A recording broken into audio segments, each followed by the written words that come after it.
Let's read this Bible story, Gideon and the Midianites. This takes place in Judges chapter 6 through chapter 7. Again, the Israelites did evil in the eyes of the Lord, and for 7 years he gave them into the hands of the Midianites. Because the power of Midian was so oppressive, the Israelites prepared shelters for themselves in mountain clefts, caves, and strongholds. The Midianites, Amalekites, and other eastern peoples came up with their livestock and their tents like swarms of locusts.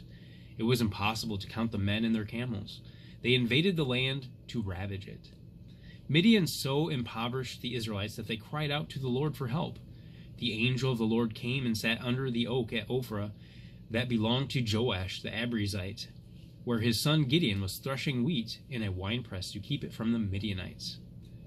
When the angel of the Lord appeared to Gideon and said, "The Lord is with you, mighty warrior. Go in the strength you have and save Israel out of Midian's hand." Gideon asked the angel why God has chosen him, since he belonged to the weakest Israelite clan. He also wanted to prove God's will. He made an offering of meat and unleavened bread, and God caused them to burst into flames. So Gideon accepted this task and built an altar. That same night the Lord said to him, "Tear down your father's altar to Baal and cut down the Asherah pole beside it. Then build a proper kind of altar to the Lord your God on top of its height." Gideon did this at night because he was afraid of how his people would react.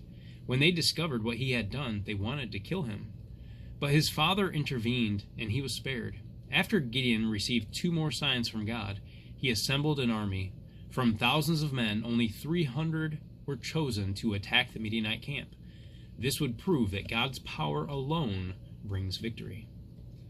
That night, Gideon divided the 300 men into 3 companies. He placed trumpets and empty jars in the hands of all of them, with torches inside.